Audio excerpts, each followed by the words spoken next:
ದಾವಣಗೆರೆ ನಗರದ DCM ಟೌನ್ಶಿಪ್ನ ವೃದ್ಧಾಶ್ರಮದಲ್ಲಿ ಶ್ರೀ ಪರಮಪೂಜ್ಯ doctor Veerendra ಹೆಗ್ಗಡೆಯವರ ಹುಟ್ಟುಹಬ್ಬ ಕಾರ್ಯಕ್ರಮವು ಅದ್ದೂರಿಯಾಗಿ ನಡೆಯಿತು. ಪಾದಗಳಿಗೆ ನಮಸ್ಕರಿಸುತ್ತಾ ಈ ದಿವಸ ಅವರ ಹುಟ್ಟುಹಬ್ಬವನ್ನು ಒಂದು ವಿಶೇಷ ರೀತಿಯಲ್ಲಿ ಅವರು ಆಚರಿಸಬೇಕು ಅಂತ ಎಲ್ಲೂ ಕೂಡ ಅದ್ದೂರಿ ಬೇಡ, ವೃದ್ಧರ ಜೊತೆಗೆ ಮುದ್ದು ಮಕ್ಕಳ ಜೊತೆಗೆ ಇಂಥ ನಮ್ಮ ಕಾರ್ಯಕ್ರಮವನ್ನು ನಡೆಸ್ರಿ ಅಂತ ಒಂದು ಸೂಚನೆ ಕೊಟ್ಟ ಮೇರೆಗೆ ಒಳ್ಳೊಳ್ಳೆ ಕಡೆ ಅವರೀಗ ನಮ್ಮ ಸತೀಶ್ ಸರ್ ಅವರು, ಲಕ್ಷ್ಮಣ್ ಸರ್ ಅವರು ಸೆಲೆಕ್ಟ್ ಮಾಡಿ ಈ ಒಂದು ಕಾರ್ಯಕ್ರಮವನ್ನು ಆಯೋಜಿಸಿದ್ದಾರೆ.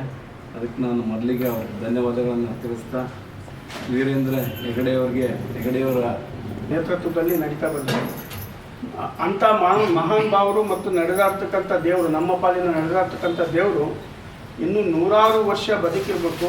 ನಮ್ಮಂಥ ಎಲ್ಲರಿಗೂ ಅವರ ಆಶೀರ್ವಾದ, ಮಾರ್ಗದರ್ಶನ ಇರಬೇಕು. ಅದೇ ರೀತಿ ರಾಜ್ಯದಲ್ಲಿ ಇನ್ನೂ ಅನೇಕ ಕಡೆಗೆ ಅಭಿವೃದ್ಧಿಗೊಳ್ತಕ್ಕಂಥ ಕೆಲಸಗಳಿದ್ದಾವೆ. ಆ ನಿಟ್ಟಿನಲ್ಲಿ ಅವರು ಸಹಕಾರದಿಂದ ನಮ್ಮ ರಾಜ್ಯ ಸಂಪೂರ್ಣವಾಗಿ ಸದೃಢವಾಗಿ ಬೆಳೀಬೇಕು. ಆ ನಿಟ್ಟಿನಲ್ಲಿ ಅವರು ಇನ್ನೂ 100 ವರ್ಷ ಬದುಕಲಿಕ್ಕೆ ನಿಮ್ಮೆಲ್ಲ ಹಿರಿಯರ ಆರೈಕೆ ಮತ್ತು ಆಶೀರ್ವಾದದೊಂದಿಗೆ ನಾನು ಅವರಿಗೆ ಮತ್ತೊಮ್ಮೆ ಹುಟ್ಟುಹಬ್ಬದ ಹಾರ್ದಿಕ ಶುಭಾಶಯಗಳನ್ನು ಕೋರ್ತಾ ನನ್ನ ಮಾತುಗಳಿಗೆ ವಿರಾಮ ಹೇಳ್ತೀನಿ. ಜೈ ಹಿಂದ್. ವೀರೇಂದ್ರ ಹೆಗ್ಗಡೆಯವರು 28ನೇ ಜನ್ಮದಿನ ಇವತ್ತು ಹಣ್ಣು ವಿತರಣೆ ಕಾರ್ಯಕ್ರಮವನ್ನು ಹಮ್ಮಿಕೊಂಡಿದ್ದಾರೆ. ಇವತ್ತು ಅವ್ರನ್ನ ಯಾಕೆ ನೆನೀತಪ್ಪ ನಾವು ಅಂದರೆ ಅವ್ರು ಮಾಡಿರ್ತಕ್ಕಂಥ ಸಮಾಜಮುಖಿ ಕೆಲಸ ಭಾಳ ಇದೆ. ಯಾಕಂದರೆ ಇವತ್ತು ಕೆಳಮಟ್ಟದಿಂದ ಮೇಲೆತ್ತಬೇಕಂತೇಳಿ ಅವರು ಇವತ್ತು ಮನಸ್ಸನ್ನು ಇಟ್ಕೊಂಡು ಇವತ್ತು ಸಾಲ ಸೌಲಭ್ಯ ಆಗಿರ್ಬೋದು, ಮನೆ ಕೊಡ್ತಕ್ಕಂಥದ್ದಾಗಿರ್ಬೋದು, ಭಾಳ ಒಂದು ಕೆಲಸಗಳನ್ನು ಹಮ್ಮಿಕೊಂಡಿದ್ದಾರೆ.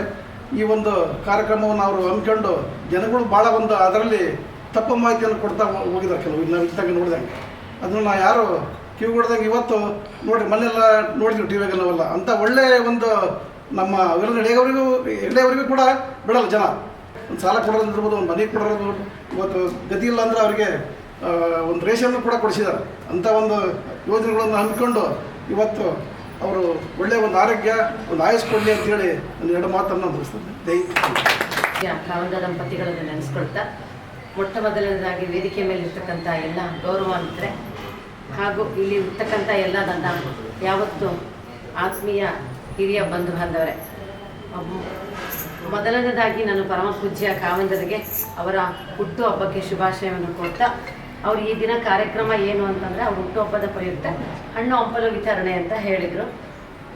ನಂಗೆ ಇಲ್ಲಿಗೆ ಬಂದಮೇಲೆ ನಿಜವಾಗ್ಲೂ ಏನು ಮಾತಾಡಬೇಕು ಅಂತ ಗೊತ್ತಾಗ್ತಿಲ್ಲ. ನಿಮ್ಮನ್ನೆಲ್ಲ ನೋಡಿ ನಂಗೆ ಒಂಥರ ದುಃಖ ತುಂಬಿ ಬಂದಿದೆ, ಏನು ಮಾತು ಕಟ್ಟು ಬಂದಿದೆ ನನಗೆ ಗೊತ್ತಿಲ್ಲ. ತುಂಬ ಬೇಜಾರಾಯಿತು. ಬಟ್ ನಮಗೂ ಎಲ್ಲರ ಸಮಾಜದಲ್ಲಿ ಕಟ್ಟ ಕಡೆಯ ವ್ಯಕ್ತಿಗೂ ಜೀವಿಸುವ ಹಕ್ಕಿದೆ. ಅಂದರೆ ಅವ್ರ ಆಯುಷ್ ಮುಗಿಯೋ ತನಕ ಅವ್ರ ಜೀವನ ಮಾಡಲೇಬೇಕು ಅನ್ನೋದೊಂದು ಭಗವಂತನ ಒಂದು ಏನದು ಬರೆದು ಕಳಿಸಿರ್ತಕ್ಕಂಥ ಒಂದು ವಿಧಿ ಅಂತ ಹೇಳ್ಬೋದು. ಅದಕ್ಕೆ ಆಸರೆಯಾಗಿ ಅವ್ರ ದೇವರು ಎಲ್ಲ ಕಡೆಗೂ ಬರ್ಲಿಕ್ಕೆ ಸಾಧ್ಯ ಇಲ್ಲ. ಅವರ ಪ್ರತಿರೂಪವಾಗಿ ಬಂದಿರತಕ್ಕಂಥ ಮಹಾನುಭಾವರುಗಳು, ಆ ಮಹಾನುಭಾವರುಗಳಿಗೆ ನಮ್ಮ ಸಂಸ್ಥೆ ವತಿಯಿಂದ ಒಂದು ಸಣ್ಣ ಸನ್ಮಾನ ಮಾಡಬೇಕು ಅಂತಕ್ಕಂಥದ್ದು ನಮ್ಮದು ಬಹಳ ಆಸೆ. ದಯವಿಟ್ಟು ಅದಕ್ಕೆ ಸ್ವೀಕರಿಸಬೇಕು, ದಯವಿಟ್ಟು ತಪ್ಪು ತಿಳ್ಕೋಬಾರ್ದು ಅಂತಕ್ಕಂಥ ಭಾವನೆಯಿಂದ ಅವಕಾಶ ಕೊಡಬೇಕಂತ ಕೇಳ್ಬೇಕು. ನಡೆದಾಡುವ ದೇವರಿಗೆ ಪರಮಾತ್ಮ ಇನ್ನೂ 100 ಅಲ್ಲ, ಶತಶತಮಾನಗಳಷ್ಟು ಆಯುಷ್ಯ, ಆರೋಗ್ಯ, ಎಲ್ಲ ಸಂಕಟ ಸಂಪತ್ತನ್ನು ನೀಡಿ ಇನ್ನೂ ಹೆಚ್ಚಿನ ಮಟ್ಟದಲ್ಲಿ, ಈಗ ಏನು ಹೇಳ್ತೀವಿ ನಾವು, ಸೂರ್ಯನಿಗೆ ಒಂದು ಮೇಣಬತ್ತಿ ಪ್ರತಿಸ್ಪರ್ಧಿ ಅಂತ ಹೇಳ್ತೀವಿ. ಹೆಂಗೆ ಹೇಳ್ತದೆ ಅಂದರೆ, ಸೂರ್ಯ ಜಗತ್ತಿಗೆಲ್ಲ ಬೆಳಕೊಡ್ಬೋದು, ನಾನು ಮೇಣಬತ್ತಿ ಸಣ್ಣ ಒಂದು ರೂಮಿಗಾದ್ರು ಬೆಳ್ಕೊಡ್ತೀನಿ ಅಂತಕ್ಕಂಥ ರೀತಿಯಲ್ಲಿ ನಾವು ಕೆಲಸ ಮಾಡ್ತಾ ಇದ್ದೀನಿ ಅಷ್ಟೇ ಹೊರತು ಕಾವಂದವರು ನಾವು ಪ್ರತಿಸ್ಪರ್ಧಿ ಅಲ್ಲ. ಆದರೆ ಅವರ ಬೆಳಕಿನಲ್ಲಿ ನಡೆದಾಡ್ತಕ್ಕಂಥ ವ್ಯಕ್ತಿ ನಾವು. ಯಾಕೆಂದರೆ ಭಾಳಷ್ಟು ತುಂಬ ಅಭಿಮಾನ ಇಟ್ಕೊಂಡಿರ್ತಕ್ಕಂಥ ವ್ಯಕ್ತಿ ನಾವು. ಆದರೆ ಅವರಿಗೆ, ಅವರ ಕುಟುಂಬ ವರ್ಗದವರಿಗೆ ಎಲ್ಲರಿಗೂ ಸಹಿತ ದೇವರು 100 ಶತಶತಮಾನಗಳಷ್ಟು ಆಯಸ್ಸನ್ನು ಕೊಟ್ಟು ದೀನ ದಲಿತರಿಗೆಲ್ಲ ಮಾಡೋದು. ಸ್ವಾಮಿ ವಿವೇಕಾನಂದರು ಒಂದು ಕಡೆ ಹೇಳ್ತಾರೆ, ವಿಧವೆಯರ ಕಣ್ಣೀರು ಒರೆಸಲ್ಲ, ದೀನ ದಲಿತರಿಗೆ ಹಸಿದ ಅನ್ನವನ್ನು ನೀಡದ ಧರ್ಮವೇ ಅಂತ. ನಿಜಕ್ಕೂ ಅವರು ಅದನ್ನು ಪಾಲನೆ ಮಾಡಿದ್ದಾರೆ. ಯಾರು ನಮ್ಮ ಕಾವಂದವರು ಅದನ್ನು ಪಾಲನೆ ಮಾಡ್ಕೊಂಡು ಬಂದಿದ್ದಾರೆ ಅಂತಕ್ಕಂಥದ್ದು 100% ಶತಸಿದ್ಧ. ಇಂಥ ಮಹಾನುಭಾವರ ಒಂದು ಹುಟ್ಟಿದಹಬ್ಬವನ್ನು ನಮ್ಮ ಒಂದು ಸಣ್ಣ ಸಂಸ್ಥೆಯಲ್ಲಿ ಆಚರಣೆ ಮಾಡ್ತಿರತಕ್ಕಂಥದ್ದು ನಮ್ಮೆಲ್ಲರಿಗೂ ಬಹಳ ಸಂತೋಷ. ಅದಕ್ಕೆ ಪೂರಕವಾಗಿ ಜನಜಾಗೃತಿ ವೇದಿಕೆಯ ಎಲ್ಲ ಅಧ್ಯಕ್ಷರಿಗೆ ಮತ್ತು ಸದಸ್ಯರಿಗೆ ಹಾಗೂ ನಿರ್ದೇಶಕರ ವೀರೇಂದ್ರ ಹೆಗ್ಗಡೆಯವರ ಆಧಾರದಿಂದಗಳಲ್ಲಿ ಹೊರಮಟ್ಟು ನಾವು ಭಾಷಣಕಾರಲ್ಲ, ಎಲ್ಲ ಇಲ್ಲಿ ಜ್ಞಾನ ಸಮುದ್ರ ಇದೆ. ಜ್ಞಾನ ಸಮುದ್ರದಿಂದ ಮಾತಾಡೋದು ಕಷ್ಟ.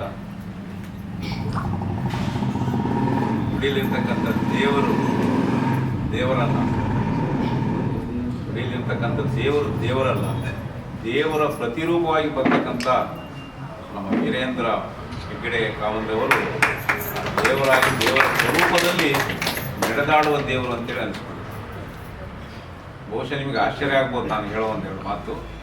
1970-71ರಲ್ಲಿ ನಾನು ಕಾವಂದರ ವಿರುದ್ಧವಾಗಿ ಹೋರಾಟದಲ್ಲಿ ಭಾಗವಹಿಸಿದ್ದೆ. ಖಂಡಿತವಾದ ಮಾತು. ಅವರ ವಿರುದ್ಧವಾಗಿ ನಾವು ಹೋರಾಟ ಮಾಡಿದ್ದು ನಿಜ. ಆಮೇಲೆ ನಂತರ ಸತ್ಯಾಸತ್ಯತೆ ನಮಗೆ ಅರ್ಥ ಆದ ಮೇಲೆ ನಾನು ಒಂದು ಸಾರಿ ಧರ್ಮಸ್ಥಳಕ್ಕೆ ಹೋಗಿ, ನನಗಿನ್ನೂ ಅವಾಗ 19 ವರ್ಷ ಇರ್ಬೋದು, ಹೋದಾಗ ಆ ಧರ್ಮಸ್ಥಳದ ಹೋಗಿ ಅವರಿಗೆ ನಮಸ್ಕಾರ ಮಾಡಿ ಧರ್ಮಸ್ಥಳದ ಮಂಜುನಾಥ ಸ್ವಾಮಿ ದರ್ಶನ ಮಾಡೋಣ ಅಂತ ಹೋದರೆ ಖಂಡಿತ ನನಗೆ ದರ್ಶನ ಆಗಲಿಲ್ಲ. ಎದುರು ನಿಂತ್ಕೊಂಡ್ರು ಆ ಪ್ರತಿಮೆ ಇದು ಆ ದೇವರು ಖಂಡಿತ ಕಾಣಲಿಲ್ಲ. ಮತ್ತೆ ಪುನಃ ವಾಪಸ್ ಬಂದು ಕಾವಂದರಲ್ಲಿ ನಮಸ್ಕಾರ ಮಾಡಿ ಮತ್ತು ಪ್ರಸಾದ ಕೊಟ್ಟರು. ಅವರು ತಗೊಂಡೋಗಿ ಬಸ್ನಲ್ಲಿ ಹಿಂಗೆ ಇಟ್ಟಿದ್ದಾಗ ಅದನ್ನೇ ಯಾರೋ ತಗೊಂಡು. ಅದಕ್ಕೆ ನಾನು ಪೂರ್ಣ ಪಶ್ಚಾತ್ತಾಪ ಪಟ್ಟೆ. ಏನಂತ, ನನ್ನ ಜೀವನದಲ್ಲಿ ನಾನು ತಪ್ಪು ಮಾಡಿಲ್ಲ, ಯಾರೋ ಮಾಡಿದ್ದಕ್ಕೆ ಹೋರಾಟಕ್ಕೆ ನಾನು ಹುಡುಗ ಹೋಗಿ ವಿರುದ್ಧ ಧಿಕ್ಕಾರ ಅಂದಿರ್ಬೋದು.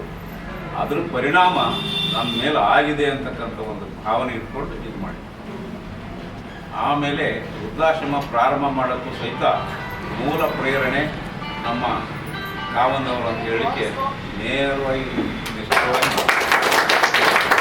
ಅಂದರೆ ಯಾರೂ ಸರ್ಕಾರ ಮಾಡಾರಂಥ ಕೆಲಸವನ್ನು ಕಾವಂದವರು ತಮ್ಮ ಸಂಸ್ಥೆ ಅಡಿಯಲ್ಲಿ ಎಲ್ಲದನ್ನೂ ಮಾಡಿಕೊಂಡು ಬರ್ತಾ ಇದ್ದಾರಲ್ಲ. ದೀನದಲಿತರು ಇರ್ಬೋದು, ವಾತ್ಸಲ್ಯಮಯ ಇರ್ಬೋದು, ಸ್ಕಾಲರ್ಶಿಪ್ ಇರ್ಬೋದು, ಇದಿರ್ಬೋದು, ಎಲ್ಲದನ್ನು ಕ್ರೋಢೀಕರಣ ಮಾಡಿ ಅಂಥ ಒಂದು ಸಹನಾ ಶಕ್ತಿ ದೇವರಿಗಾದ್ರೆ ಬೇರೆ ಯಾರಿಗೂ ಬರಲ್ಲ. ಅದಕ್ಕೆ ನಾನು ಅವ್ರಿಗೆ ಹೇಳೋದೇನೆಂದರೆ, ಇಲ್ಲಿಂದನೇ ನಾನು ಆಶೀರ್ವಾದ ಮಾಡೋಕ್ಕೆ ಯೋಗ್ಯತೆ ಇಲ್ಲ, ಆದರೂ ಆ ಮಂತ್ರವನ್ನು ಹೇಳಲಿಕ್ಕೆ ಇಷ್ಟಪಟ್ಟು, ಶತಮಾನಂ ಭವತಿ ಶತೇಂದ್ರಿಯಾಣಂ ಆಯುರಾರೋಗ್ಯ ಭಾಗ್ಯ ಸಿರಿ ಸಂಪತ್ತು ಜಯ ವಿಜಯ ಪುರುಷ ಪೌರುಷ ಸಕಲ ಸನ್ಮಂಗಳ ಸಿದ್ಧಿರಸ್ತು ಮಂಜುನಾಥನ ಕೃಪೆ ಅವರ ತಲೆ ಮೇಲೆ, ಅಣ್ಣಪ್ಪ ಸ್ವಾಮಿ ಇದು ಅವ್ರ ತಲೆ ಮೇಲೆ ಯಾವಾಗಲೂ ಇರಲಿ ಅಂತೇಳಿ ಆಲೇಶಣ್ಣವ್ರು ಹೇಳಿದರು. ವಿರುದ್ಧವಾಗಿ ಇದು ಮಾಡಿದರು ಅಂತೇಳಿ ನಿಮಗೆ ಆಶ್ಚರ್ಯ ಆಗ್ಬೋದು, ಚಂದ್ರನೋಡಿಗೆ ಆಶ್ಚರ್ಯ ಆಗ್ಬೋದು. ನಾನು ಅವತ್ತು ಜನಜಾಗೃತಿ ಇದಕ್ಕೆ ಫಂಕ್ಷನ್ ಬಂದಾಗ ನಾವು ಮಾತು ಹೇಳಿ ಬಂದೆ, ಯಶೋಧಮ್ಮ ತಿಳಿದು ಯಾರೂ ಮಾಡಲ್ಲ ಇದನ್ನು. ನಾನು ರಣಚಂಡಿ ಹೋಮ ಮಾಡಿ ಆ ಶತ್ರುಗಳನ್ನು ನಾಶ ಮಾಡಲಿಕ್ಕೆ ನಾನು ಪ್ರಯತ್ನ ಮಾಡ್ತಿದ್ದೀನಿ.